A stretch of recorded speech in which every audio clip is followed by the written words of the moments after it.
we just had in the last room two young ladies from Argentina in my last chat room, and probably in their 20s. And it's just, as you guys all know this, it's typically old white guy in this industry.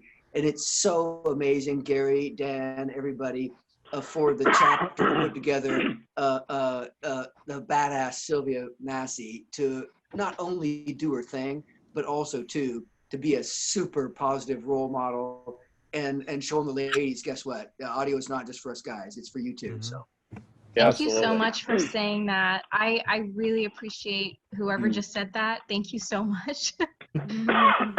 Major for everybody. inspiration. Absolutely.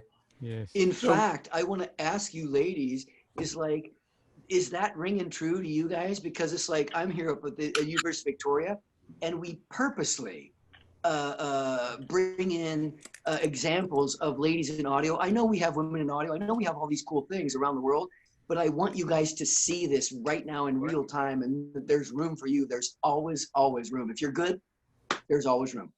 And all we have to do is shut up, actually. The best thing that we can do is just shut up and let them do what they need to do. Yeah, or you don't even have really We're supposed have to to be listen. Oh, there's good. You don't have to be good. I wasn't good at all. You know, it was the 10,000 hours or whatever. I was horrible. Can I just did it, and then finally people started saying, "Oh, you're good at this." But it was after doing it a lot. So if great. you're not doing good, that's okay. Just keep going. If I could share like a small thing, when I started going to night classes at community college in '96, I'd spent most of the '90s studying liner notes of records because there was, no social media or anything. And I remember reading the liner notes and seeing Sylvia's name and thinking, gosh, that's a strange name for a guy. Because I just couldn't wrap my head around the fact that it was, and there was no way for me to know. There was no social media in '95. And so then I went away to university in England. I studied at the Leeds College of Music, where I got both my bachelor's and my master's in record production. And I remember some classmate coming up to me and they were like, "Oh, so you're going to be like that Sylvia Massy chick?" And I was like, "I'm sorry, what?" And they were like, "Yeah, it's Sylvia Massy. She recorded Tool." And I was like, "Yeah, I love Tool. I didn't know that was a woman, though." But there was still no social media yet. Like MySpace was just kind of a thing. And then Facebook was like still 2 years out. So there was no way to like really know. So then when I, it's like years later, then it's all full circle. And it's so great that there's so much more, but it's just funny. I wish she was still here so she could have heard that story, but I'll have to tell her sometime later. But anyway, that's how much things have changed, and social media is kind of cool that way because we can all. Where are you located? I just relocated to Los Angeles from New York City in the middle of the pandemic.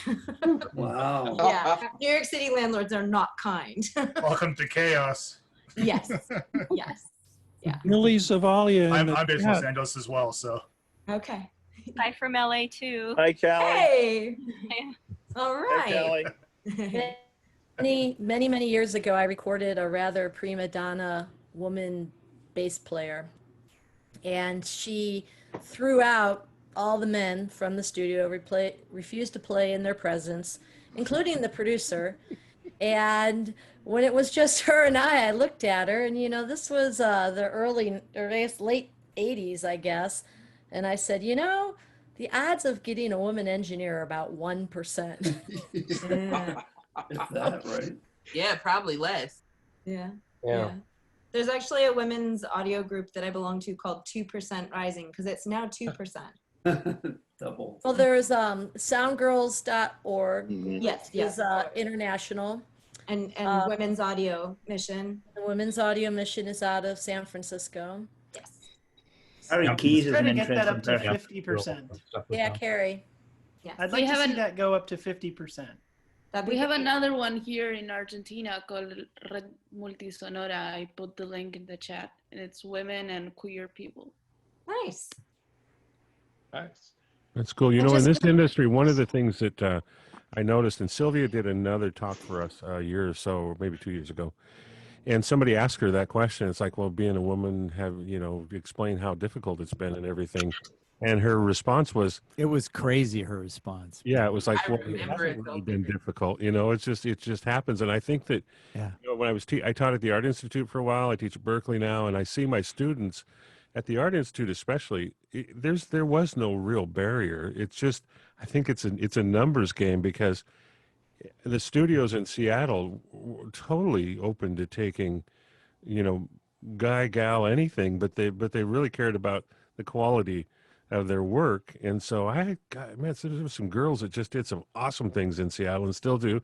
And Leslie Ann Jones, I'm working on a book with her, and we had lunch at NAMM last year, and it was like, so we were going over the material and stuff, and I asked her that same question. Well, what are the obstacles? And she's just kind of passed it off. You know, she just has been good. You know, so I recognized that at a Recording Academy meeting I was at, and I was sitting at the end of the table with Sylvia Massy, Leslie Ann Jones, and Zoe Thrall, who runs the really rich guy in Vegas, runs his studio at the Sands, maybe. It's at the Palms Casino. Zoe's a good friend of mine. She runs the studio at the Palms. Yeah. So I mean, I think there are a lot of opportunities. So I'm just excited to see that there are more women paying attention to this little art of recording. And I think you'll find that if you just work hard, there will be a lot of opportunity for you. But what Callie was just saying is that she didn't even realize that could be a role for a woman, because she'd never seen a woman in that role, and that's the fundamental problem that we have. Is that Lenny Spence, an amazing engineer that's been in the engineer role for a long time, and just an incredible person. Yeah.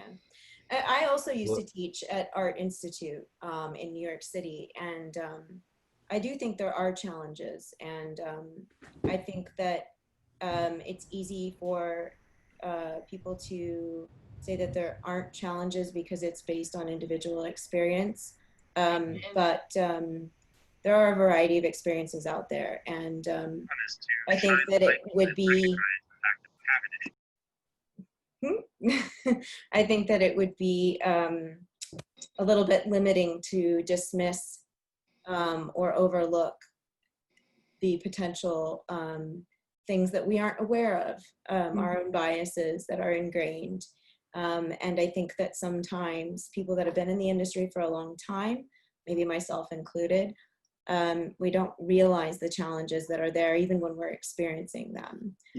So I think that is something that we should be on the lookout for. And, you know, I certainly as a student didn't necessarily experience too many challenges because I had wonderful faculty, but I was always the only female in the class, and that led to there not being toilets for females on the floor where all the recording studios were. So I remember holding my bladder for a very long time during sessions because I didn't want to miss any instruction or anything interesting happening in this session. And it's little things like that that you wouldn't even think of. Right, these are invisible. They're invisible to the cast. They No, are. Taylor, can you unmute? Can you unmute Taylor and like tell us what your experience is? Well, Samantha has something up too, actually. Yeah, I just want to second what Callie says. Hi, I'm Sam. I'm an audio engineer, have been for 20 years, AES, long-time AES member. I'm now in academia, and I'm a professor, sound recording and music tech. And we're currently researching this. I pointed to two documents in the chat there. One was Stacey Smith's research, which was published in early 2019 about inclusion in the recording studio, and the very kind of sad, tragic, in fact, stats on not just gender inequity, but also inequity among whites and people of color. Secondly, some research that we recently presented at AES Virtual Vienna, which was just written up in SGV Europe. And I'm not sure if you're aware, but Amandine Prass and Grace Brooks have done an extensive ethnographic study of microaggressions in the recording studio.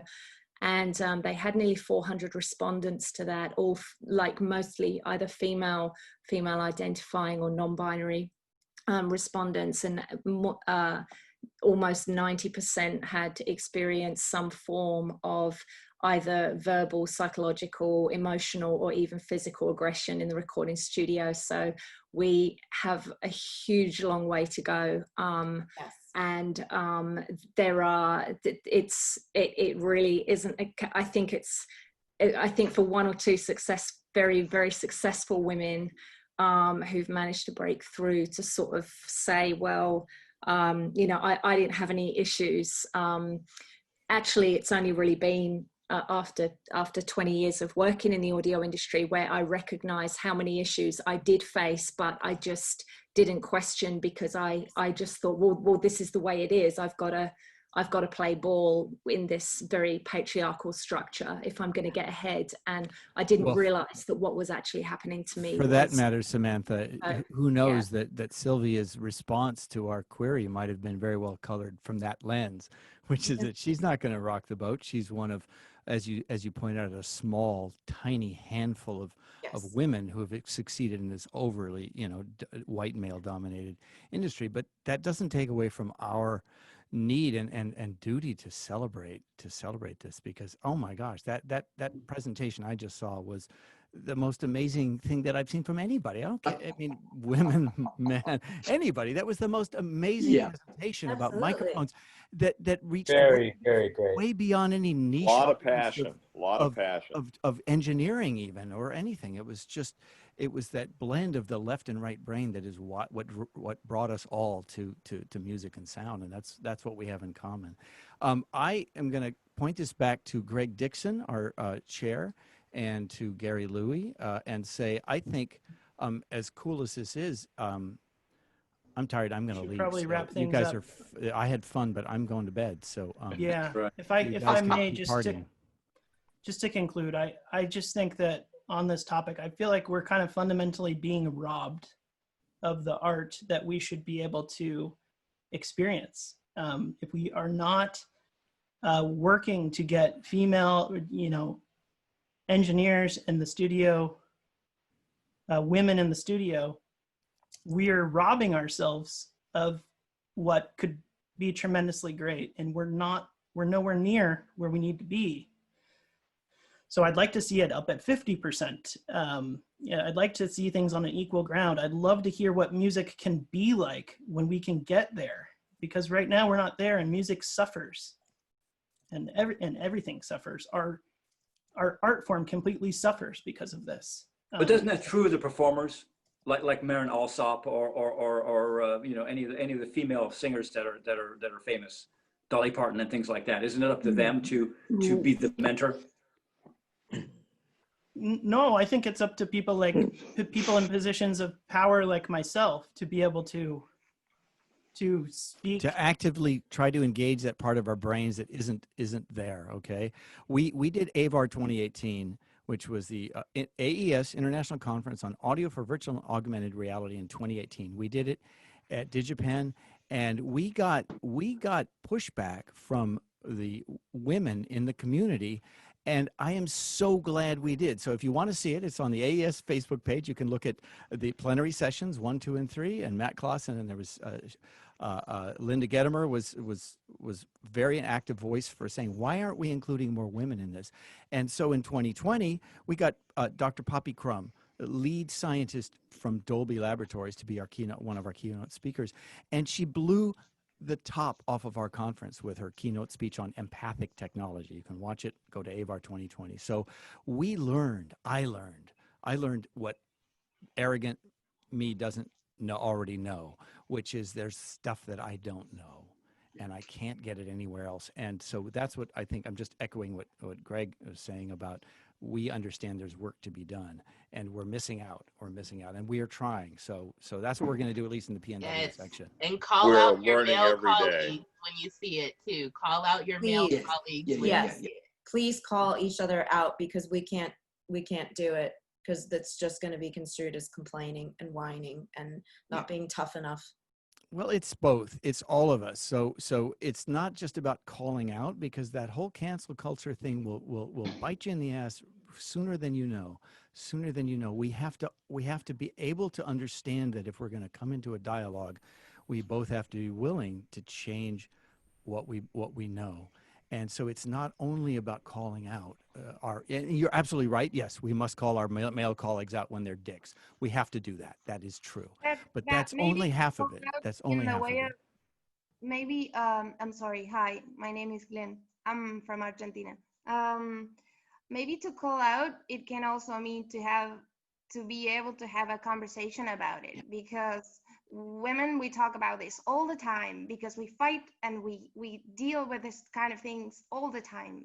And it's also tiring to have to be also teaching men how to think about this thing, you know, like it's your thing too, because as we said before, or as someone said before, you're in a position of power, and the cool thing would be that women could be in that position of power. So you don't have to say, okay, you can come in, you know? So that would be like the dream, you know, that we, yeah.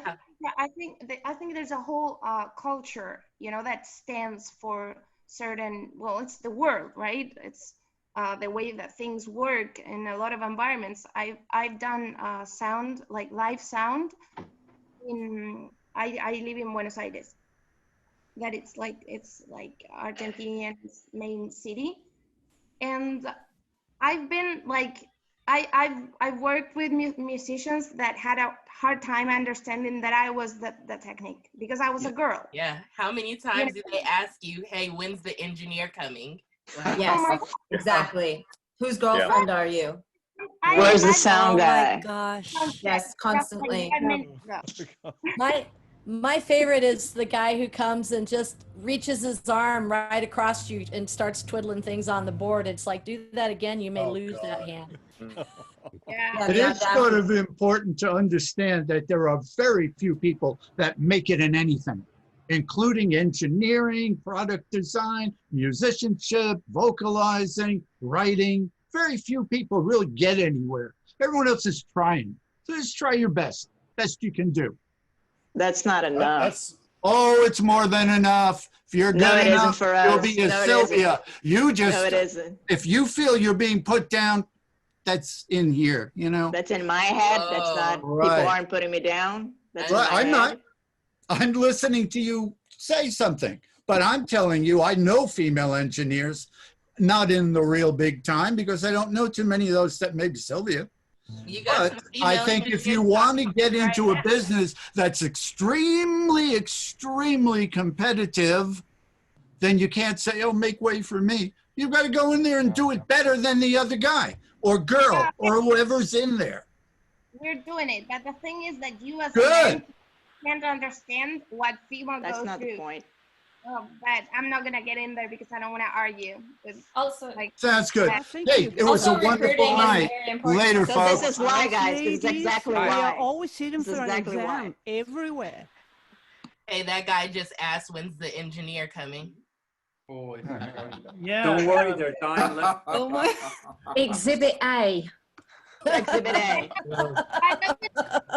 Get really upset at you and just yell at you, and they make your point. Like, yeah, you're doing it. You're doing it right now. You're yelling to shut me up and just to make your point because you're the person. Yeah, he yelled and then basically just left. So Yeah. He threw a bomb. He threw a bomb. My philosophy is if good soft spot. Folks, my philosophy is if a person has the skills and can do the task or do the job, fantastic.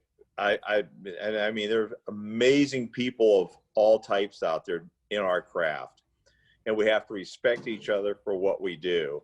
And my feeling is I'm a teacher, and we're always learning. We learn new things every day. We share information, and that's part of what this is all about.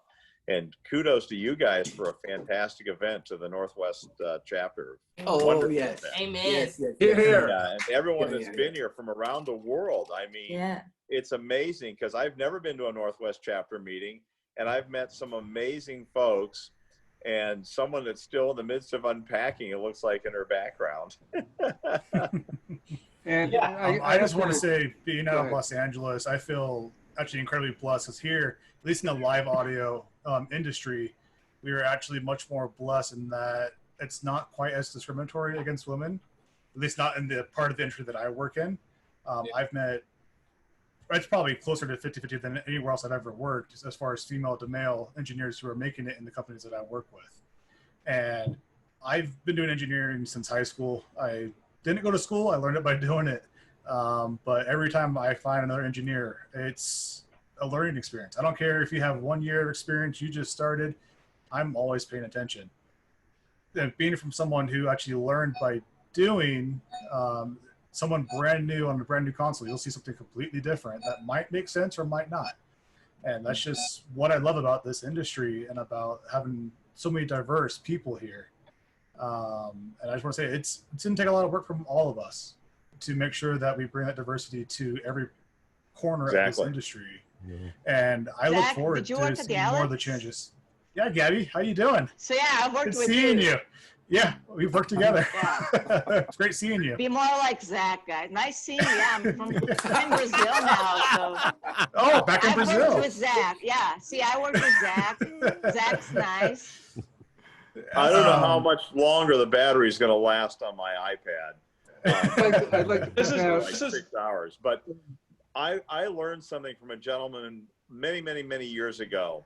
His name was Don Davis, and he taught a course called SynAudCon, or Synergetic Audio Concepts. It was Don Davis wrote the book. Don Davis wrote the book. It was back in the days when you were doing build-out pads to match your inputs to your outputs, or outputs to your inputs and things. But Don said this: I was walking down the street, and I had $1, and I ran across another person with $1, and we exchanged dollars. And we both walked away with $1. The next day I was walking down the street, and I met a person, and I had an idea, and I met a person who had another idea, and we exchanged ideas, and we both walked away with 2 ideas. Tonight we are exchanging ideas. I'm learning things. I've met some amazing people, both in the big room and in the little chat rooms, and I've been doing these things with Karen Dunn, who does these on a weekly basis, and the sign-up list to get into are the Karen Dunn experiments, which are exactly what we're doing here tonight. It's amazing, and we have a blast. And we need to do more of this, even if we just do the breakout rooms thing. Yeah. And for everybody that I just met this evening, please stay in touch. You know, I should probably put my email in the chat just so people know. But yeah, I'm in Ohio, but I used to travel quite a bit, and I teach, and I've been to a lot of things, and a lot of NABs, a lot of AES shows in New York and LA, and a lot of NAMM shows. I miss a lot of that, but I've learned and met more people this summer doing just what we're doing tonight. We got to keep this going, folks. It's been wonderful. Thank you so much for having me be a part of it. And for the ladies, let's remember this. It wasn't just Don Davis. The proper label of those seminars was the Don and Carolyn Davis. Oh, yeah. They were married. She was just as much of a badass as he was. And it was a super amazing thing. So she, to be quite honest with you, and I mean, Gary and Bill can weigh in on this, she was one of the absolute forerunners in my teenage years when I heard about Don and Carolyn Davis. So She helped, Carolyn, she helped write the book too with Don. Yep. She both made Chips Davis, who knows a lot about stuff. Yep. And Brenda, it's Pat and Brenda Brown have continued that Don Davis legacy, and she is just as much a major player in that whole thing as Pat is. And they do, it's more installed sound kind of seminars and more theory and technicality things, but again, we're all teams. We're all on a team here, and it's just been fantastic and amazing. And I'm so glad I met everybody. And I will put my email address in the chat just for the chat thing. And by all means, stay in touch, and love to talk with more people. And I'm going to stay on until the little battery thing says 1%. Can I interrupt for a second here? This reminds me to a battery pack now, but I can't go more than 3 feet from this. Go ahead, Dan. Can I interrupt for a second here regarding the keeping in touch part? If you go to our website, on the right-hand side, there's a link to sign up on our mailing list. And some of you said in your replies to the Eventbrite thing that you wanted to be added to our mailing list, and I'll do my best to do that. There was 117 people who said that, so it's going to take me a little while. But our meetings now are all going to be on Zoom like this. And often the best parts of it are the hanging around afterwards. So if you want to get involved in this, regardless of where you are, this is what we're going to be doing. And the way that we can come together as audio people, regardless of the audio subject, and learn something new about something, and then get to hang out is the best part. So yeah, there it's you an go. honor and a privilege, the folks. Costco Thank you guys cookies. all for Indeed. showing up here. And Russ, how do we thanks. add our name to the mailing list again? I'm sorry, I was typing. Go to our website, which is www.aes.org/section/PNW/ that's I it. just posted it in the chat. Okay, good. Dan, for Yeah, probably the 5th time yeah. tonight. So it's right just there. Go to our sections webpage. And then on the you'll right find all side of that, it'll say join our mailing list. There'll be a link there that says join our mailing list. And you we're can do that. pretty much every month, right, Greg? Right, Dan? Every month we're going Yeah, we go every month. We're going 11 months a year now, which is pretty nuts. We usually go 10 or 9 or 10, but we're going 11 now. So come. Yeah, I'd just like to conclude by just thanking everybody who came here, and thanks for your voices and in the conversation. Carnage, can we keep talking? Because this is awesome that 77 people can have a conversation. I just want to thank. How do we do this? How does he? I just want to thank the pandemic for Yeah. being a special purpose evolution accelerator. Maybe without pandemic, we couldn't be there. Yeah, we wouldn't be here. We could have been. We could be eating wine and cheese together. I'm not that good at English. Yeah, with all the international people involved here, it feels kind of like the we are the world get together. Well, hearing global that video, consciousness. Hearing from the young women who talk tonight, I'm blown away. All of you. I'm sorry, I only see like 16 people on my screen, but everybody, but the young women, particularly who spoke up tonight from all over the world, I moved. So thank you. Thank you. Yes. I'm not an AES member, but this community is like amazing. That's okay. I'm going to join. I'm so excited. Yeah, you guys have this really tight knit community, and I can't believe it. I'm gonna join. Y'all have a recruiter. Well, welcome. Yes. Welcome. You found us. Welcome. You found us. Thank you. And Tammy, remember that there are special rates for student members. Right, so it's right, like, right. I would try and get in with that because it's like we really, really, really want you, and I hope you feel welcome. Yes. I really do. We want young Thank you people. so We much. want young people. Find us. How about online. senior citizens? Our time is limited. We need replacements now. Replacement parts. Well, that's just it. We can't. Recording now. Yeah, we can't retire till we train our replacements. So that's right. There you I go. have a picture of Bette Midler washing my dishes. Will that give me a special rate? I have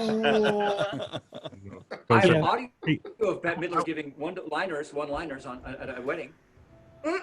Awesome. Well, I saw That'll her be for our a whole next 2 meeting. weeks. She was amazing. That's our next meeting, Bette Midler. Yeah. I wanted to Wow. since I kind of started the whole women in audio conversation, I really, really appreciate that Callie and Glenn and Samantha and Kathy, I think, you guys spoke up and you said something, because that's a conversation. You know, that's something that we can do in this kind of environment, and your voices are being heard. I mean, I did talk to Sylvia, I did talk to Leslie Ann, but those are two unique cases. So everybody has their insights, and you're living it. So thanks for sharing. Yeah, and I have to also add to that, sometimes they're afraid to talk. And when I worked on my book and I interviewed countless women, Sylvia included, a lot of them asked to remain anonymous because they didn't want to comment publicly because they feared for their careers. So I think that people need to take that on board as well. Also, Is your book on PDF?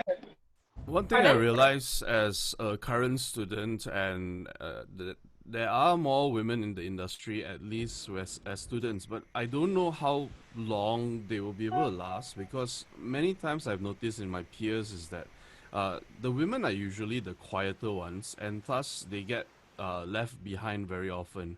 So one thing important for the men to remember, I think, is that we need to look out for the women around us as well. You know, so whenever I see any of my classmates are struggling, I actually ask them whether they need help. You know, and if I ask them personally, it's a one-to-one interaction. They are more comfortable in saying, yes, I'm not sure about this, or I don't know how to do this, or I don't even know the difference between an XLR or a quarter inch. What is this going on? You know, so then when things like that come up in university, it feels embarrassing sometimes for them to ask. But if you ask them instead, you take the step of asking them whether they need help or whether they're uncomfortable in a situation, I think that will help a lot. Yes, and to me, that's exactly what Sylvia was saying at that AES meeting last year when she said that she hadn't really had any problems, like that she specifically mentioned that the men around her have always been open and generous and helping. So that's the sentiment that I believe she was talking about, like coming over and say, hey, you know, if we do need some help, you know, asking rather than, you know, waiting, making us feel welcome. I think that Taylor has something to say. I'd like to chime in on this if that's possible. I think Taylor. Hey, Lenise. Hi. Yeah. Hi, everyone. I think Taylor was Hey, going to say everybody. something. Oh, go ahead. Does somebody have? I think somebody else had something to say, but we'll Go come right ahead. back to you. Yeah, so I just wanted to say like that we were talking earlier about other males, like, you know, confronting, I guess, other males when it comes to stuff like this. And I just wanted to kind of harp on that point because I know like it was shut down in some areas, but like that is so important to me because like when I'm made uncomfortable, like I'm taught to be polite and professional. And the thing that's ingrained in my brain is shut up, smile, and be liked. You know, I mean, the biggest thing in this industry is don't be an asshole. And I feel like sometimes if I speak up or if I speak over somebody, I'm an asshole all of a sudden. So, the point that I wanted to bring up too was that when I was in high school, I, for the most part, had really, really good grades, right? And that was when I got introduced to sound engineering. However, I fell back in that class because there were boys in the class that were like, oh no, I got this, I'll take charge on the project. And I was like, well, I'm the girl, I can't speak up, I can't do anything. But then when I got into college and I was like, screw that, this is what I want to do, I'm going to try it no matter what, I graduated salutatorian, basically top of my class. And it's because I had teachers that were like, hey, like they literally brought me and other girls into groups and said, don't let the boys overstep you. And if I see it happen, I will say something. And these were male teachers. I wish I had more female mentors. I have one that was a graduate.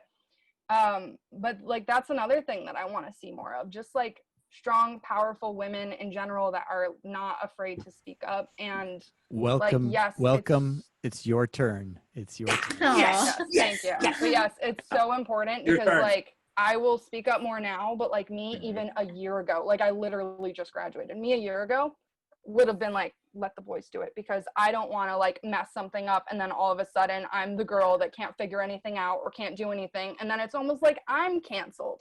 So I feel like it's easier at this point for a girl to be canceled in that kind of situation than it is for a guy because, you know, I get it. We're all learning.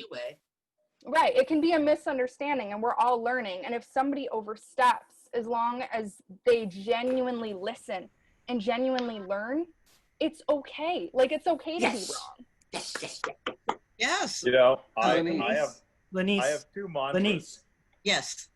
I would like to chime in on that and support you on that, Taylor. I started engineering way before a lot of you were born. And it's true. And she's darn good. Yeah, well, thank you. I just want to let you all know, in case you don't already know, that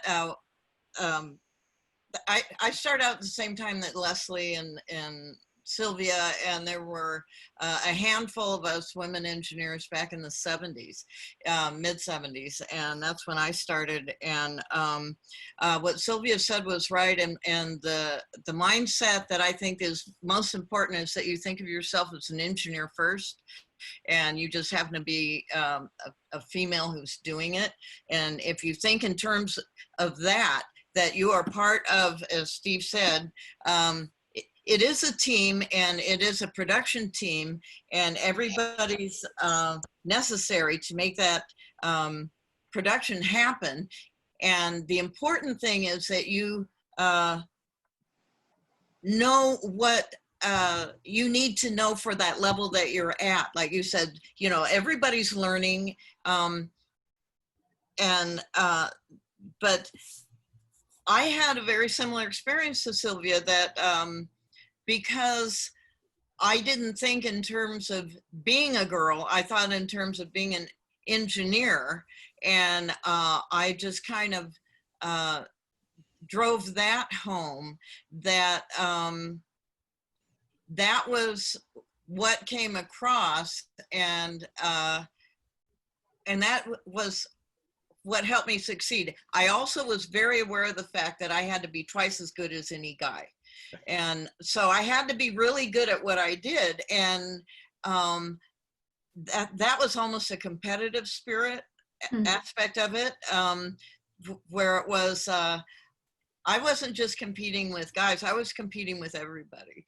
I was driven, and I had a vision, and that's, I knew I had to not just be better than other girls who were doing what I was doing. And there were substantial girls then, you know, Denny King and Sylvia and Sherry Klein and Terry Becker.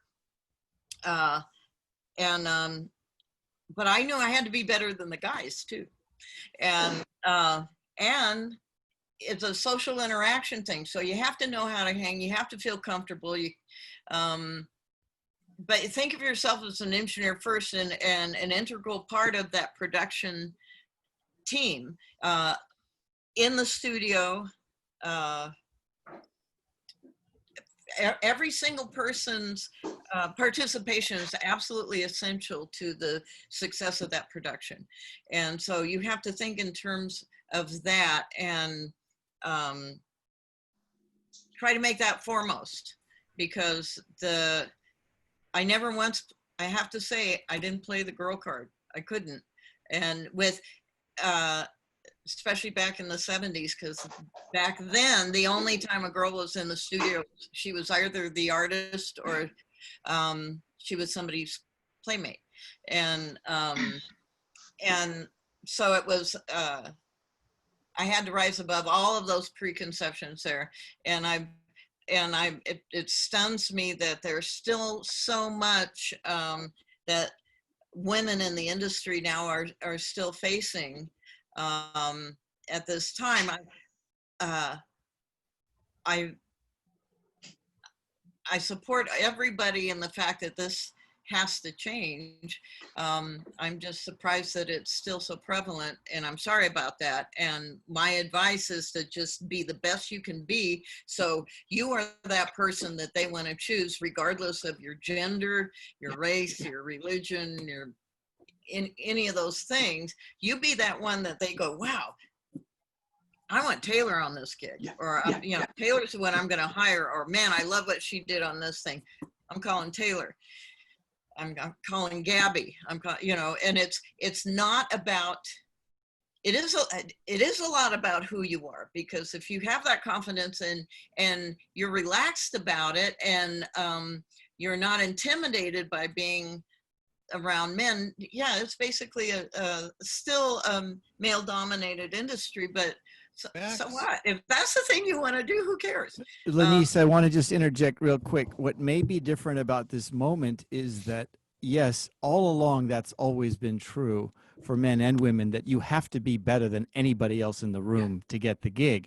But what may be different about this moment is that the men, maybe for, I don't know, I don't sound grandiose and say the first time, but certainly something at an unprecedented moment where the men are now having to take acknowledgement of what the women have had to deal with all along, and that we now have to see that there's something that we must do as men, And that feels to me to be an unprecedented moment brought on by these times. And I think I don't mean to say that it's all going to be great now and kumbaya, we're all, but I think there's an awakening. I do think that there is something of awakening, at least in parts. And I would like to think maybe in the audio industry, it's always been perhaps, even though it's white male driven, that there's something about music and sound that's just universal. And so the best person in the room is the best person in the room. So Exactly. it's both at the same time. Yeah. I have two mantras I live by. One is exude confidence. The second is dance like nobody's watching. And exude confidence, even if you might not know the answer. Don't let it on that you don't know the answer, because you can find out the answer. And dance like nobody's watching. Don't be afraid to try things that are different. Don't be afraid to try things that are new. Don't be afraid to step outside your boundaries. Experiment, whatever the techniques are, learn new things, exude confidence, dance like nobody's watching.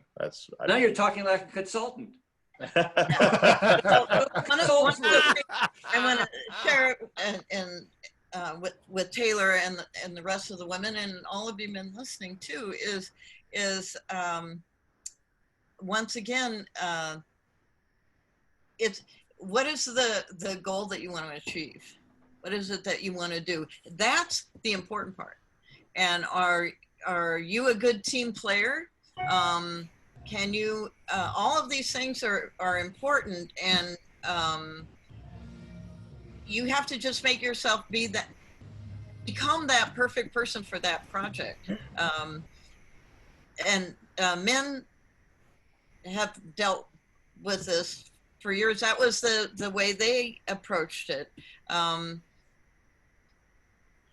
Women should too. I mean, there's no difference. There is audio engineering and sound production, all that is absolutely genderless. There is nothing about it that makes a man better at doing it than a woman, or a woman better than a man doing it. It's the person and your intention and your goal. And your ears. And what you know. Your ears, yeah. So, can I ask a question? Good old boy network, though. What about the good old girl network? Well, what is that? It's much Can smaller. I ask a question from? It must be Is that built. something we I don't said think Be before? built. Ellen Albright is part of the good old girl network. I just wanted to point out one thing, because I'm old enough to be aware of back when women didn't go to work and men worked, and women stayed home and raised children and didn't work. And then I've felt the shift and seen the shift where so many of the men that I work with, their mothers worked, or they were raised by their mothers. And so they have a much higher respect for women, where when I first started out, there was a lot of the, step aside, little lady, this is man's work, and not so much, now at all. I've really appreciate that there are a lot of men who respect women on a much different level because of their mothers and their grandmothers, if they were raised by them. And I've experienced that shift through all the years that I've been doing this. And that's empowering. Hang on to that, ladies, and just know that that's much more prevalent than it used to be. When I started out, it was not like that. Raise little boys to be nice little boys. How's that? There you go. I have like a burning question for the females older than myself, and I am younger or older than I look. But it's with that being all that said, and it was very well put. I think sometimes it's not necessarily the cohort of engineers, wherever they may be from, because I think we all get what we do for a living and we know the complexities of it. But what I see a lot of times, the challenge is the artist. And I've experienced instances where I've not been hired because the perception is that women are not technical or that we don't rock hard enough. And I've actually had to have other men vouch and say, yeah, no, she rocks. I've been to mosh pits with her. Like that was a qualifier. They didn't want me to work on their record because they were afraid that I was not rock and roll enough somehow. And so there had to be a certain amount of posturing for them to believe that I was rock and roll enough for the record, which meant for a long time that I was careful not to make music that was soft, because then it would get perceived that I did soft music, which I don't think is necessarily an issue for some of the male engineers out there. They can work on any bloody kind of music they very well like, and it doesn't matter. And so I want to know, like, what is a way to navigate around the client whose perception is that you can't possibly be technical or rock and roll enough? Because I've also had to have other men vouch that, yes, I'm technical enough, or I've been told to my face, we just don't know if you're technical enough, always by the client, not necessarily my peers. And it's funny because we all know as engineers, sometimes the clients don't have the best concept or understanding of what some of this technology is, but yet they think they know. And so what I'm really curious then is, like, these are the types of conversations that I'm finding valid at the stage in my career that I'm at. And they are some of the things that came up in the research that I did. And I did ask a bunch of other women engineers about this, and some of them did admit to having not worked on softer music on purpose until they had become established. Then they felt safe enough to do any kind of music they wanted, but that was actually a tactic in mind, and that they purposely wore turtlenecks to the recording studio for fear of, or wearing baggy t-shirts and hair in a ponytail for fear of looking like themselves, whatever that might be. So I think these are other things. That's a what do you say, like an unconscious, subconscious cognitive load that gets carried, where when I'm going to the studio, I'm very worried that if I, like, have I dressed, is my t-shirt baggy enough? Oh, And so there's these kinds of things. I would really, gosh, and Sylvia, I know would say the same thing. You gotta not put so much importance on that and put more importance and more in the energy, and just feel comfortable and confident in who you are. And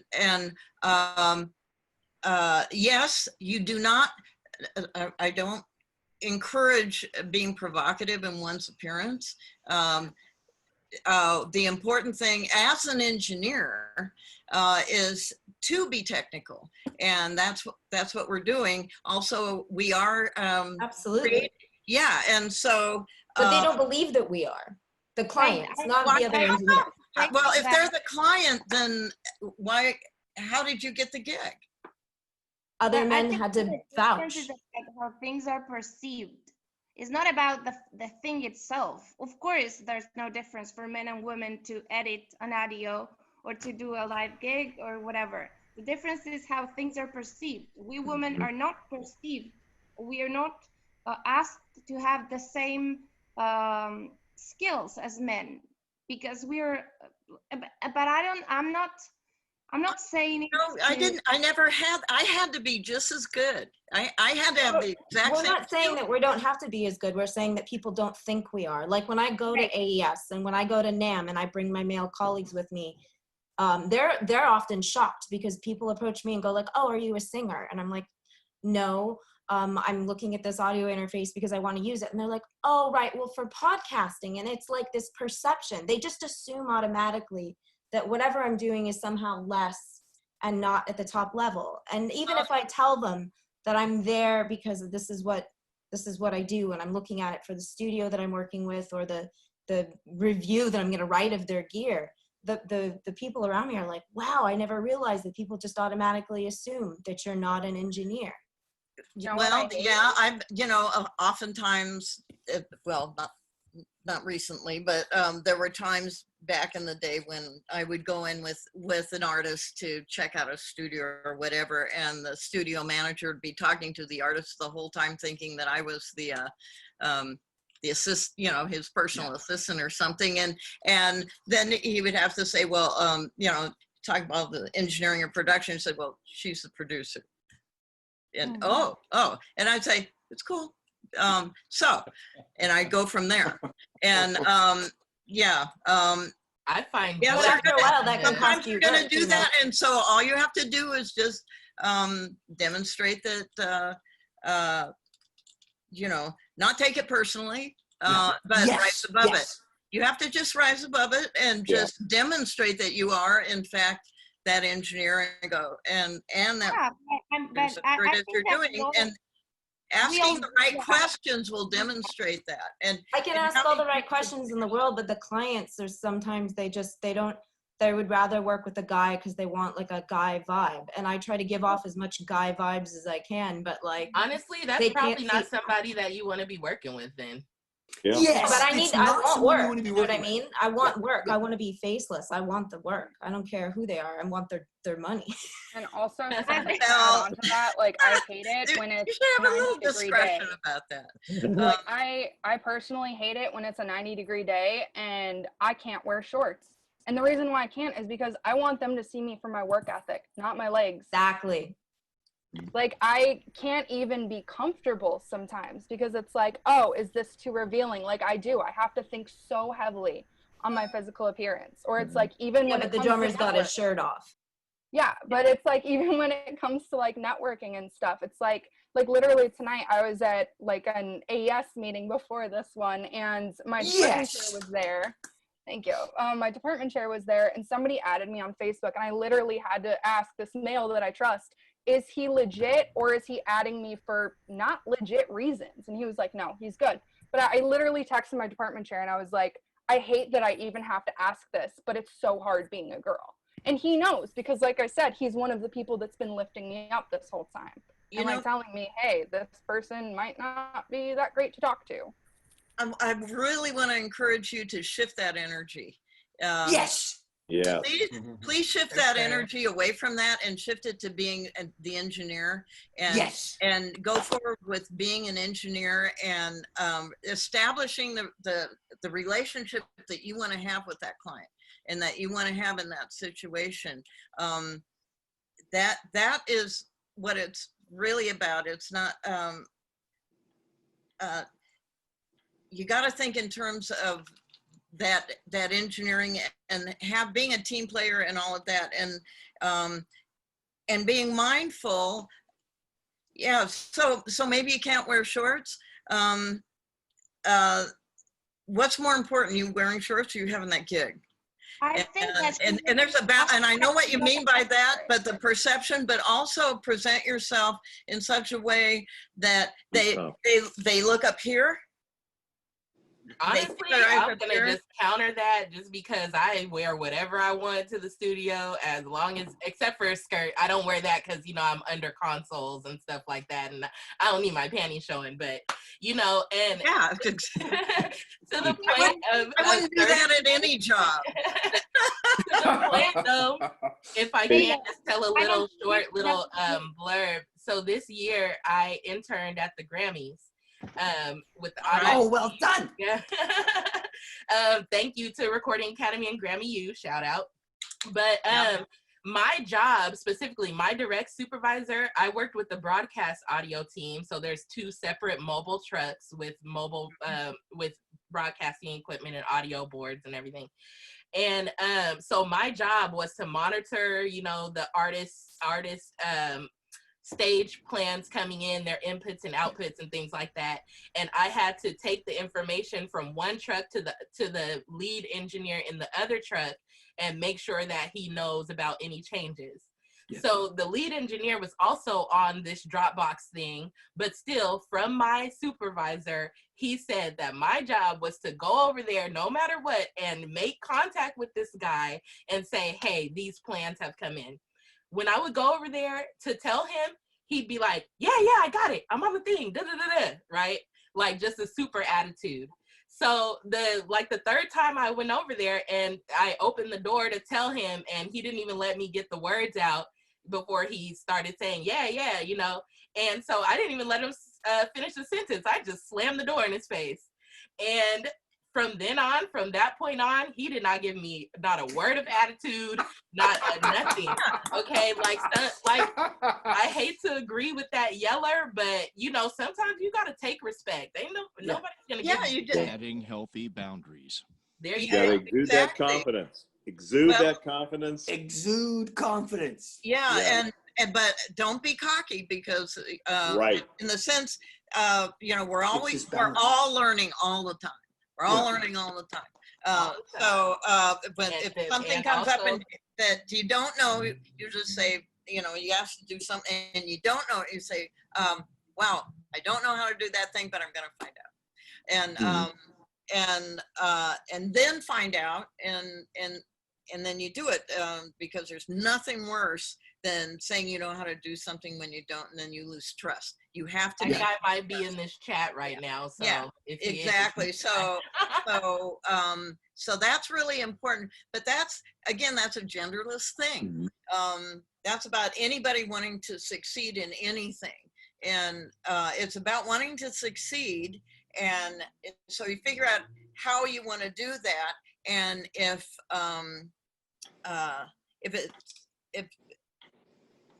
there are just certain things that are important still as a woman in our industry to maintain respect, to get the respect and maintain the respect. And at some point, yes, you can wear those shirts. And at some point, you know, all those things. But in the beginning, you want them to look in your eyes, and you want them to hear you as an engineer and as a technician and all of that. And then, you know, because that's what you want that job, that's what that job is about. And so you have to be convincing that you can do that. And yeah, it's a pain in the ass if, you know, I would wear my glasses and no makeup, and I wouldn't have sex with anybody I worked with, so they all considered me gay, and they called me the No, that's a good policy anyway. Yeah. Well, that's always that was my main policy. I said, boy, excuse the coarseness, I'm not going to piss in the pot I eat out of. That's a good policy anyway. And because I have a goal. I want to be the first woman producer and the first girl to make a platinum album, and I am. I did. Those are things, you know, so there are just basic things that you just got to be professional about. Just be professional. What were you saying, Glenn? I just wanted to say, Taylor, that I think that maybe not today or not tomorrow, but in a future world that we are building, you will be able to wear shorts and go wherever you want and put makeup on and do your work. Like, I don't think you need to say this things like, oh, I can't wear, because I got the same situations and I do the same things and baggy clothes and just try not to be even, you know, I laugh a lot naturally. I try to be serious because it's like, well, I think that we're building a world where you will be able to wear shorts and I will be able to wear shorts, and everybody will be okay with it. Like when dudes wear shorts or anybody wears shorts, and it's fine and it's not even a thing. But I think it's good. I think it's important that I think it's important to talk about this, because if you can do both. You can be really good at what you do. You can be excellent, and you can go for the goal that you want to go for and try your best and and compete with everybody.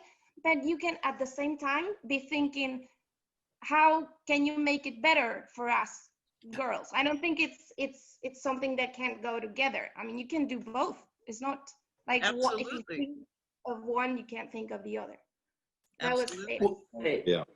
I 100% agree. And I just also want to say, like, I can't remember the last time I wore a collared shirt. Like, I super value professionalism too. And I, you know, even for Wait, what's wrong with this? What's wrong with this? What's wrong with this? No collar here. I have been in nothing but PJs since this pandemic. But, you know, when it came to you know, meeting all of you and networking, it's like, I want to put my best foot forward. And I think that like, I didn't want my shorts comment as well to like be like not a nod at professionalism, because I think that you know, I feel like professionalism sets people apart as well. And that goes with anybody. But I agree with you, and I do think that one day there will be a world where, you know, I can wear at least mid-thigh shorts and feel like an equal still. And Taylor, you are so correct. Glenn is so correct. You guys are building this world. I'm going to get choked up saying this, but it's your time now. It really, really is. Whatever we're going to call you, Gen Zers, Gen Yers, it is your time. I really, really see that at university. You guys, a young man on here, he's still with us, I think. He's a student. He said, hey, I'm asking the ladies and just approaching them. You guys support each other. I watch this every single day like no other generation I've ever seen. And so, yeah, you guys are building this world. And when I'm dead and gone, I'm going to be like laughing up wherever the heck I am, because I know that you guys are going to be more tight, more supportive of each other than it's ever been, if that makes sense. When you're done, Glenn, can I have your mics? I found in this industry, the women in this industry are just powerhouses and have always been incredibly supportive. And we've always had each other's back. And when I started, there were 4 women assistants at the Village Recording Studios, which has never been before or since. And great bands would come in, great artists would come in, and you know, there would be the competition to want to be the assistant or the engineer on that project. But we just had this vow amongst each other that whoever got it, we were just as happy for them to get it as if we had gotten it ourselves, because the camaraderie and the support that we had was would outlast any project that we worked on. Those women I was friends with till the end. Sadly, I'm the only one left. They all passed away from various cancers, but we were best friends up till one of them last year. And we transcended all of that. And with all the other women in this industry, I'm friends with Sylvia, of course. I'm friends with, I'm a sound girl. You know, I'm girls, fantastic organization and greatly supportive. And I just love the support that all the women give to each other. Women in vinyl. You know, women in music. I want to say that support is great to see, but what I want to see is a support system that is just sound engineers for sound engineers. We're completely genderless, because this is what I really fight to promote in my being the head of audio for a venue, within not only my crew but any crew that comes in that works for us, especially, but also some client, is one, it's going to be a learning process. None of this is going to be easy. We all need to be aware of that first and foremost. And this goes, I told them, if I do it, you got to tell me. And so one thing I do with any new employee or client is there's got to be a line of communication right out the gate. There can't be any kind of uneasiness about anything. And so that's where I start. And this goes for women, men, trans, whatever you identify as. It doesn't matter. If you're working under me, we're going to have this conversation at least once. And in a group later if there's someone else new. And all I hope for is one day it's just sound engineers. Yes. No matter what you are. I have been shown up by women. I have been women to help me fix things. Men have helped me fix things. It doesn't matter. You're a sound engineer, you have advice or you need help, I'm going to be right there and I'll accept advice. We're all here to do what we love and to be better at it. And that's all I want to see. We have that common goal, especially if we're on the same production team or project. We're all there to work together. And like I said, every single person's responsibilities are absolutely essential to the success of that project, and everybody deserves that respect. And so I feel lucky that I work in a venue where that is so strongly supported and pushed, where I'm able to assist in that regard. But that being said, it's when they go out and they come back and I hear some of the horror stories, it is absolutely devastating. Those are companies, as far as the companies go, where I actually refuse to work with them when I hear about some of these things happening. And so I still have 7 or 8 that I'm on the books with. And how did I get those jobs? More than half of them are from female engineers that I knew who invited me to come join them at those companies. So this is entirely possible. It's not going to be easy, but we keep fighting this fight, and we will make this a better place for all of us to be and work. I have one question for all the women here. Are you mostly live sound engineers, or are you studio engineers? You post-production? Are you? I'm live in studio. I'm live sound, but I was taught in studio. Okay, I was just wondering where the conflicts that you felt you were having, what were the? Everywhere. Both, yeah. Honestly, both. Just going to conventions. Can't get people to talk to me about the gear. Why? What for? These are not vocal mics. Why do you don't need to know about these. They're not vocal mics. The vocal mics are over there. I find that stunning. They're there to sell you mics. I know. And I'm like, fine, I will buy your microphones then. Yeah. And then they're like, well, who is she? What's she so cranky for? I just love the look in their eyes when you say that you're the engineer. It's like, yeah. Oh yeah. It's comedy gold. Yeah. That especially like not to like down, but especially the guys at Guitar Center. Oh my God. As a Guitar Center employee, Guitar Center's the worst. The worst. What is this Guitar Center you speak? I always like it when you know way more than the guy who's trying to BS you at the trade show booth. But here we go. Okay, I'm a big supporter. I don't know if you can see it or not because my light's so bad. There we go. I'm a big supporter. Hey, go. Yeah, Steve is he's a sound girl. Yeah, I got my sound girl. Yeah. That it's always refreshing to see. Really, it is. It's like it feels like good to be accepted, and it's nice to see that. Well, my first AES you are experience. all accepted. Yeah. I like to share my first AES experience. I went with a guy friend who's less trained than me, has less experience than me, and we would both like go up to a booth and I would ask a question and the person would just talk to my guy friend like and explain things to him. Like, so I'd go like, oh, this is a Rupert Neve design. And he would turn to my friend and explain stuff to him. So next year I just got a different badge from a studio and I was interning at a studio. And so I would just name drop the studio and they'd go like, oh, you work in mastering. They'd be like, oh, like I'd go to like GML. They'd be like, what do you want to know about like GML, EQs? Like, yeah, no, I work in mastering. Oh, okay. Like, oh, which studio? Oh, okay. So that just changed it. And I don't feel like I should be name dropping a studio I worked at, but it's like the technical terms. I just go like, oh, so this has like a really precise cue and it's very subtle for mastering at 0.1 dB at 6K where you have a shelf. Like even just saying like, you know what a shelf is. Like,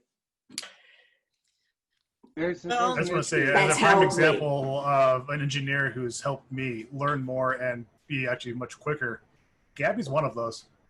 I've had the privilege of working with Gabby on a couple different shows now, and the assistance she's provided not only as a client in our venue, but in my ability in working through consoles and workflow for different bands, different styles of bands. Gabby, I just want to say thank you. Thank you, sir. For helping me learn better for your client, but also the way I've been able to apply that to everyone else. You changed the way I look at a lot of things when it comes to live bands. I mean, working in a rental house, we do bands, ballet, whatever. So what you actually brought to me was something that I hadn't found yet. And I wanted to say thank you. So hey, Gabby. You are awesome. Thank you. Yeah. Are you talking about like my special set list with I'm talking about everything. Because we did a trip. What you brought what you brought to our venue with your client it's something that we don't see very often, actually very rarely. So it was a treat for me to be able to learn from you more than once, mind you.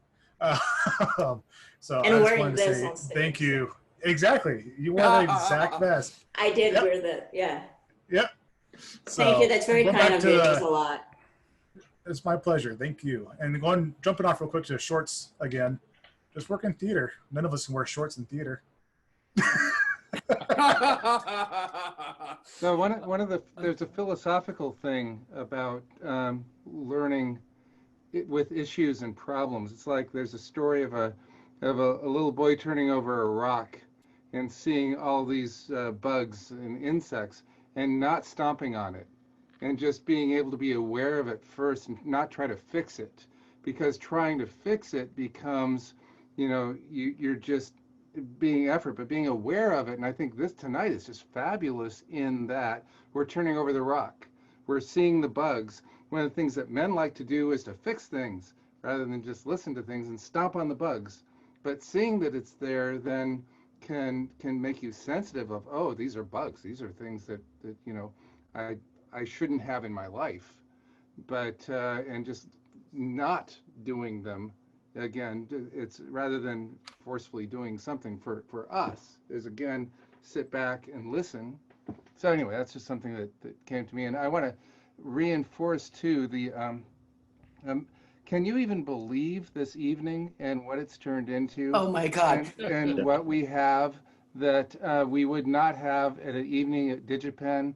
I mean, many people are suffering out of it, but it's becoming more and more condensed. And this is a literally a global consciousness experience that we are all having, that Zoom wouldn't have happened before. Again, the pandemic is really, it's the thing that's changing us from caterpillars to butterflies. And when you're in a caterpillar, you have to die. You have to die and you have to melt. And there's little imaginal cells that turn into the butterflies. And when you get out of the pupa, your wings are really wet and heavy, and you go, why did I do that? But then they dry and you flutter and you go up into this new dimension. And I think that's what's happening here, is that we're getting a metamorphosis into a new dimension of space that no one knows about. And when you go, and butterfly rules, caterpillar rules don't apply to butterflies. The caterpillars are eating the plants, and destroying things that the butterflies need to live, right? Oh, we're getting into botany now. Our evolution is really something else. So this is some good stuff. There you go. Well, and Steve, it's like I have never big thing about been this is more. Go ahead, Jeff. I have never been more proud, ladies, gentlemen, to be a member of AES, and especially Gary, especially Dan, Rick, if you're there, to be a member of our Pacific Northwest chapter. This is special, magic stuff. I'm super proud of us.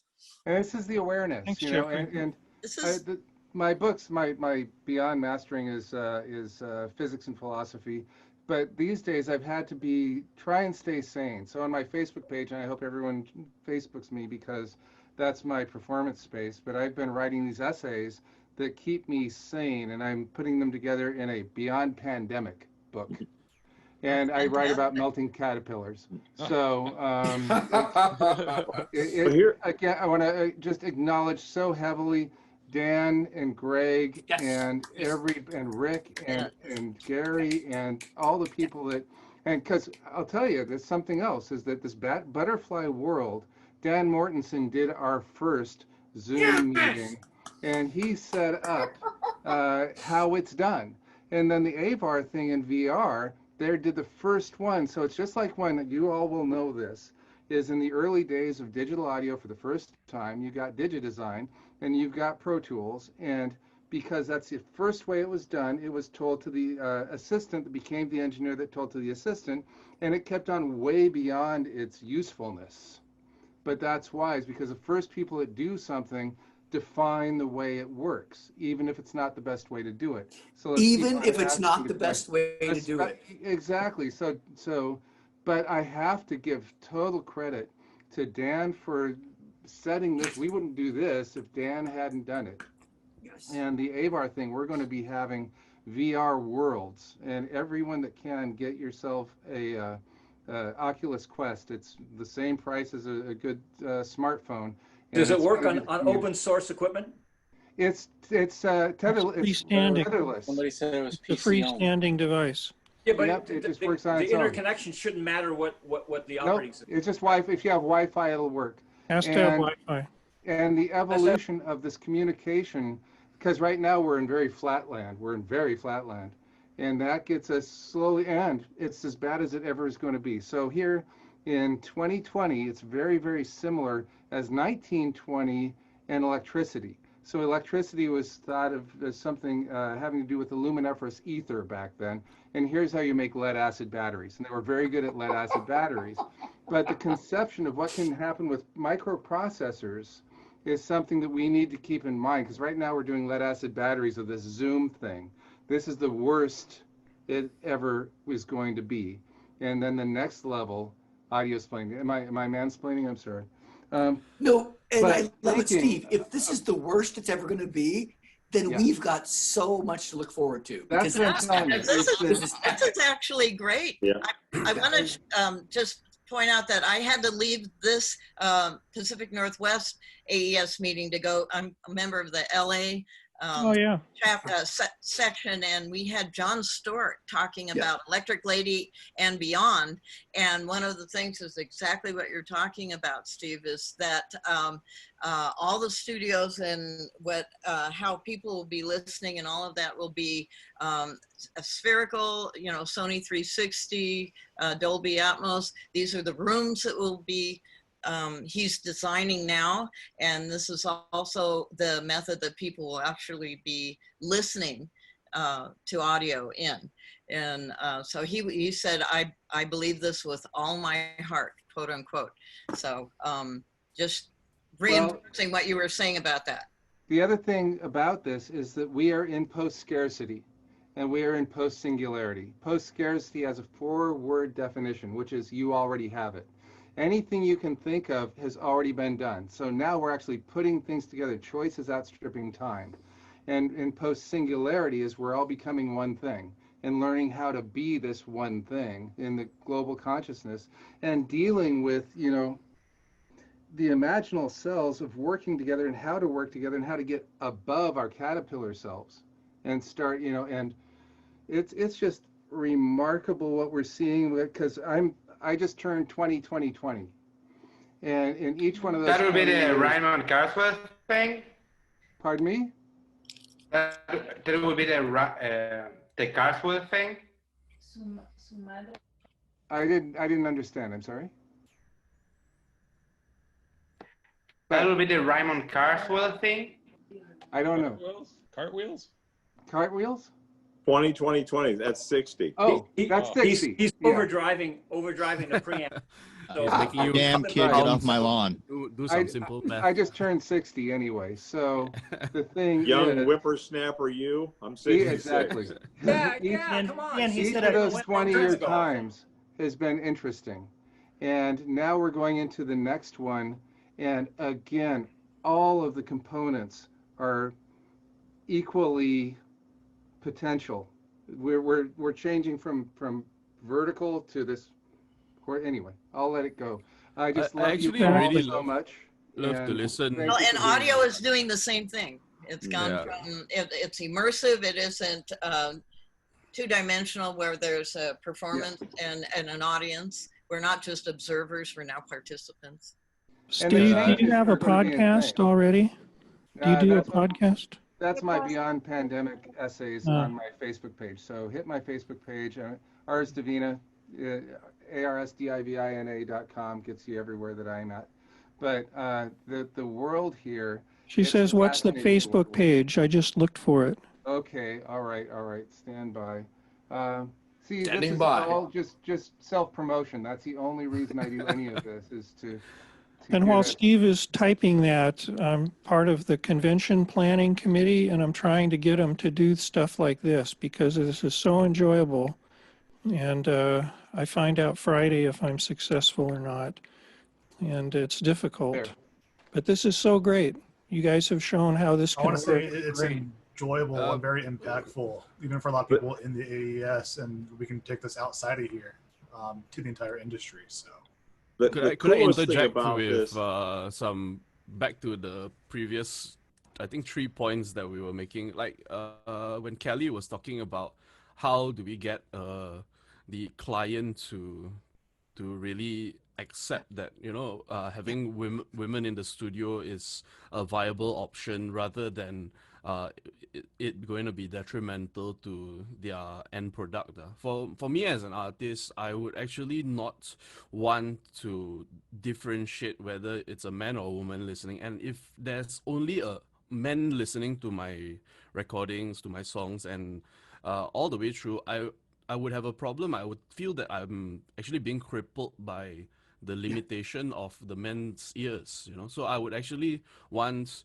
women to listen at some point in the process as well, and to give their opinion without being afraid that I will get insulted or something like that. In fact, my vocal producer is a woman, and she is the one that actually has improved my singing so much that I trust her, you know, without a doubt. Not to anytime she tells me to do something, I don't question why should I do it.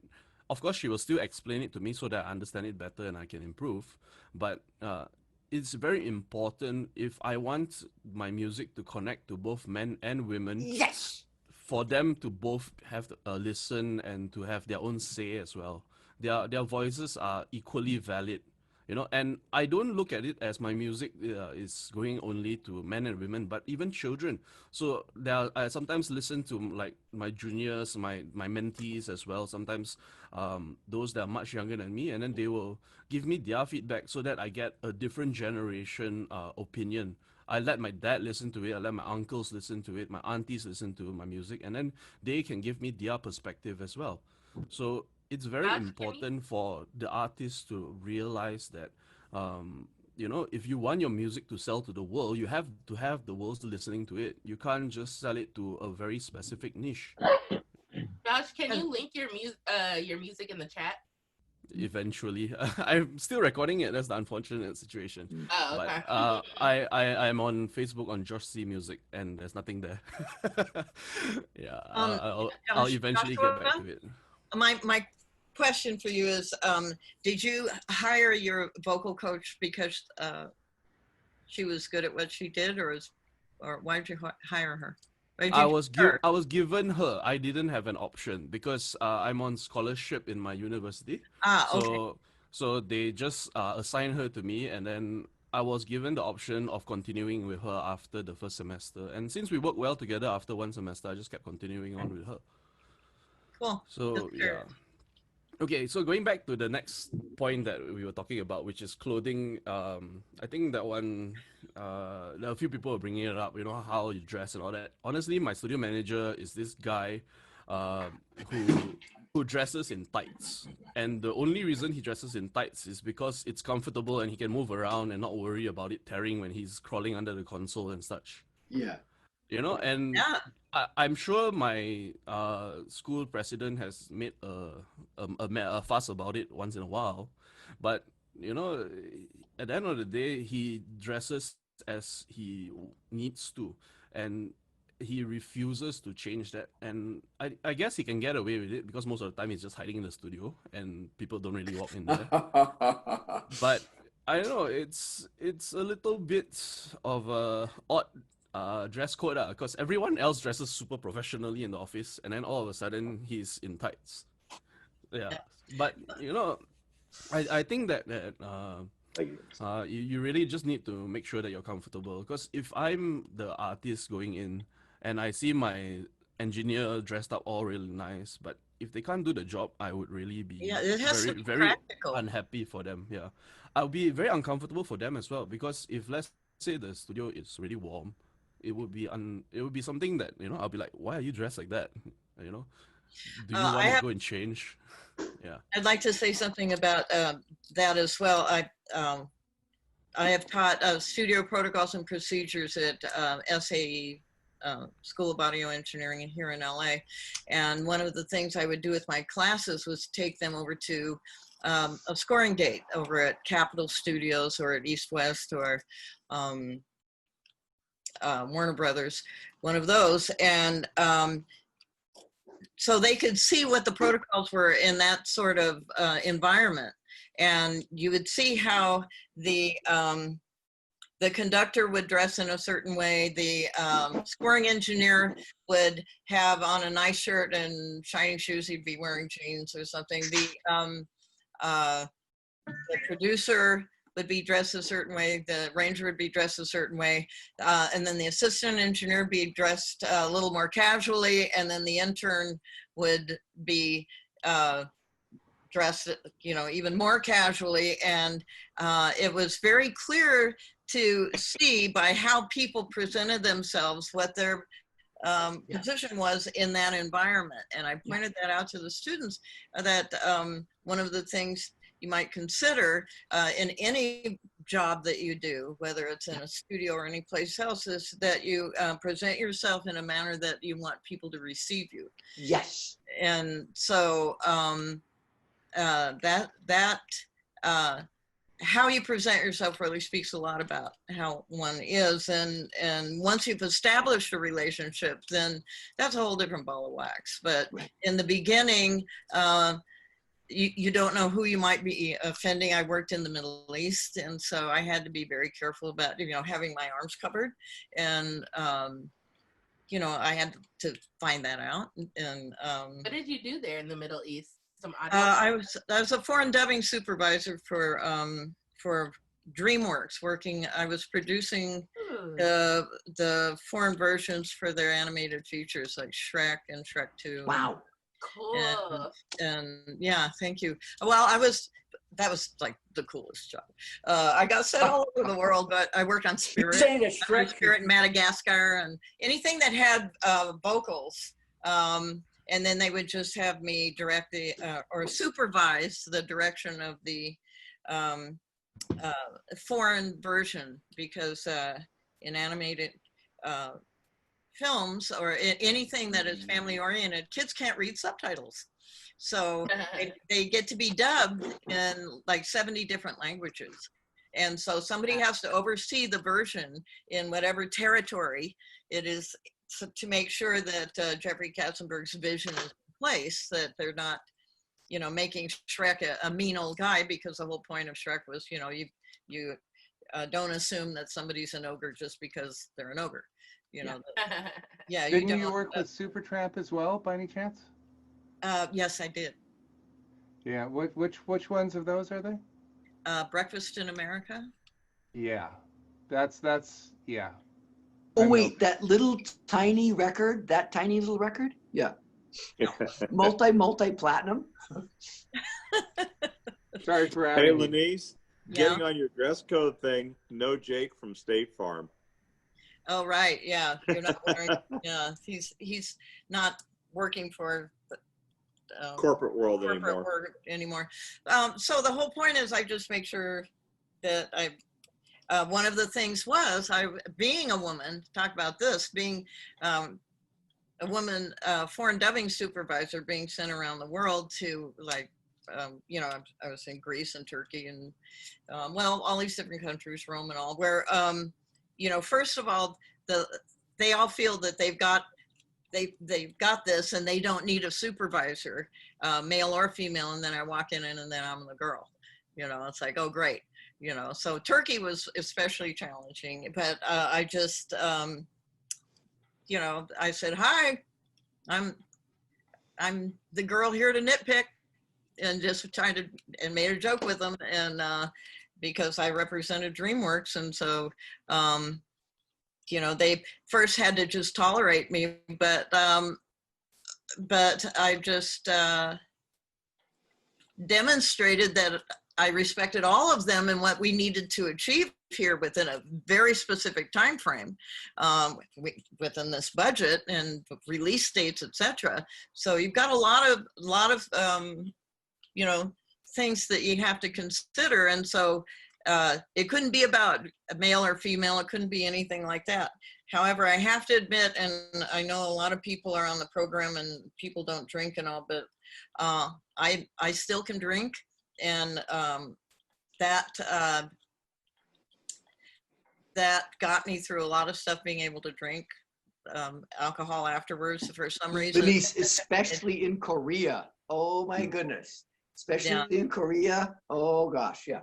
Well, and so once they, they took me out and thought they were gonna, get me drunk, and thank God I'm part Irish and part Scottish and whatever, but and I'm not saying this is what people should have to do, because a lot of people don't drink, and they shouldn't have to, but just had to put that out there.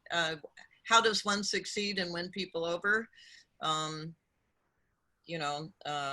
was one of the things. You have to know how to hang a little bit in our business and to interact. And some things have to kind of be okay that you wouldn't necessarily do yourself. But if somebody, a lot of stuff you don't need to take personally. And again, keep your eye on what it is we're having to achieve here. And how do you get that baby bathed, as they say? And what's the best way? And there were all sorts of challenges. And I'd call DreamWorks back in America and say, shoot, they don't sing background vocals together. They have to sing one at a time, because in Turkey, they have 12 tones for every note. And they said, well, and that would be, okay, instead of having 4 people sing it twice, which would be half an hour, you had to have 8 people sing it twice, and that's 16, and that's how many hours? That's like 4 hours, and that's your budget. And they say, well, figure it out, click. And that's what you have to do. And there are all sorts of stories I could tell you about foreign dubbing supervising that you never knew you'd have to come up against. However, sounds like a good meeting for us to have. Yes, AES meeting here. Greg, take a note, please. Yeah. Denise would be fabulous. Because we have Sylvia. Let's have Lenise. Let's find a month.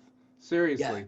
If you don't mind, Lenise. Well, I wouldn't mind at all. I wouldn't mind at all. I do a lot of these sort of things. But the point was,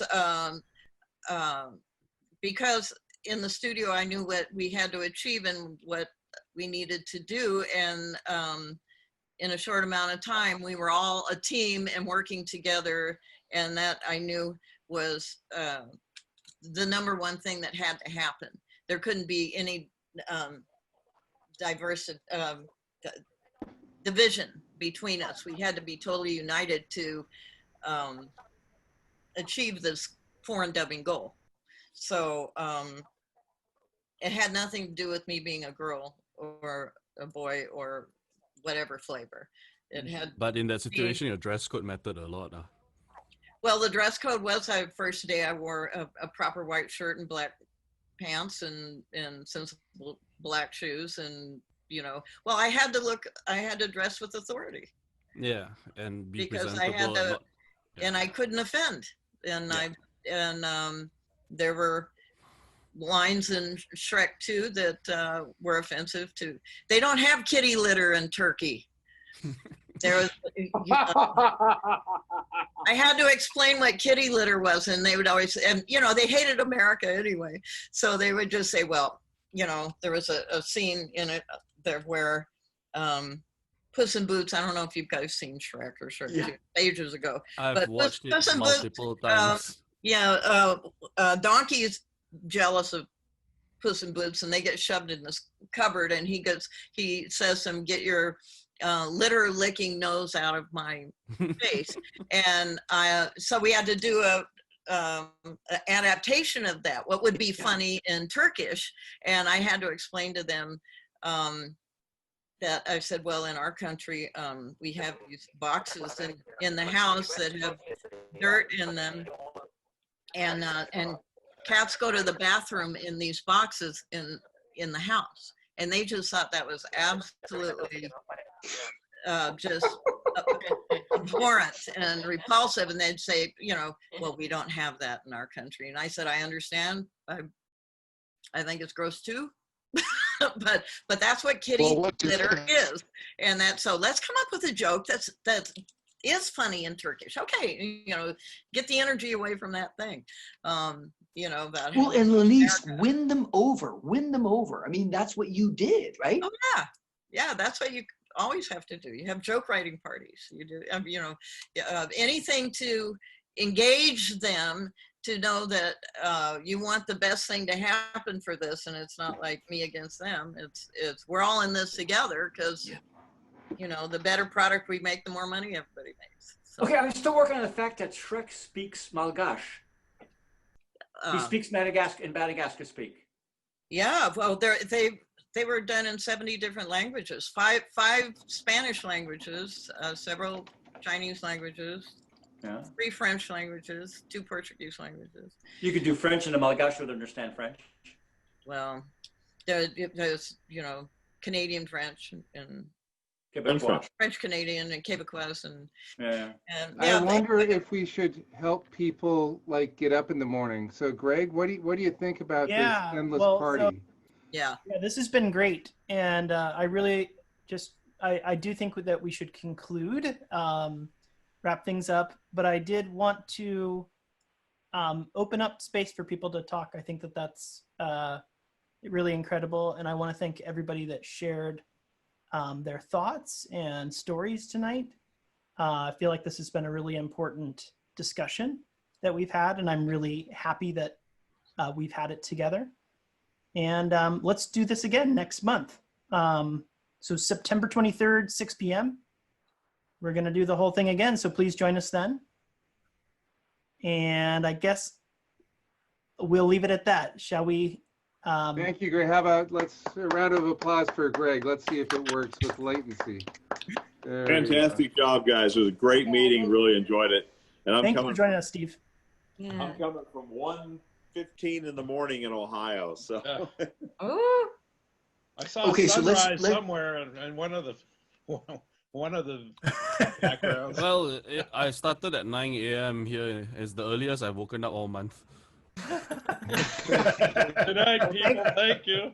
Thanks for the effort. Thank you, everyone, so much.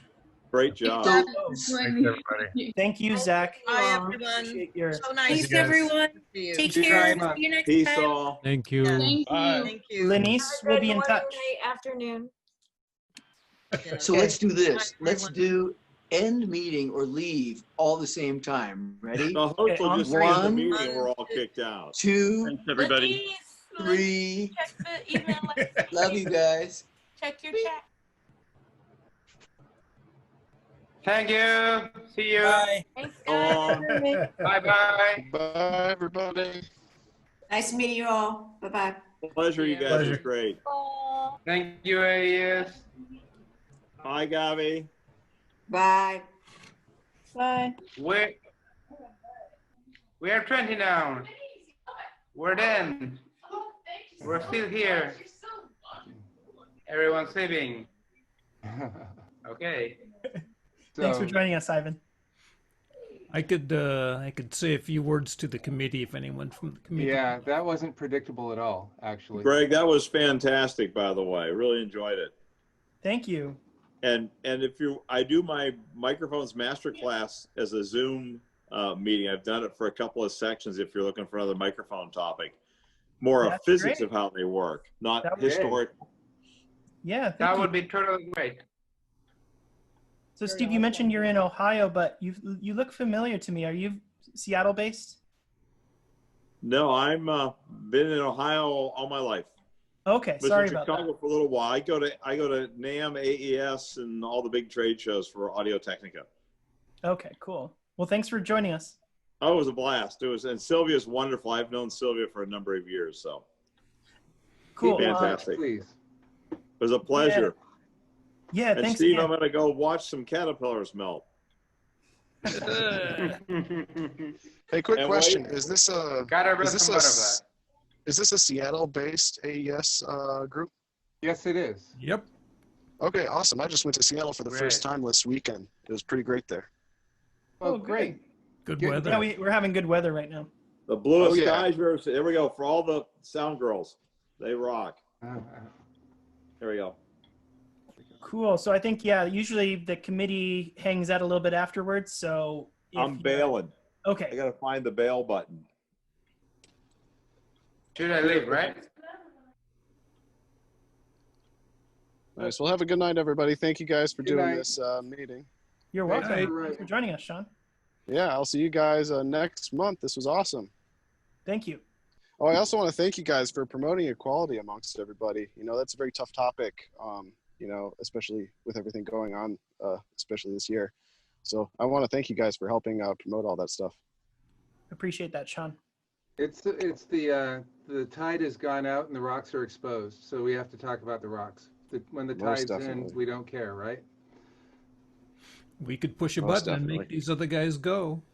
Yeah, we do need to conclude. So if you're not Okay, on the awesome. committee, we'll see you next time. Okay. Awesome. I'll see you guys next month. Okay. Thank you. All right, bye-bye.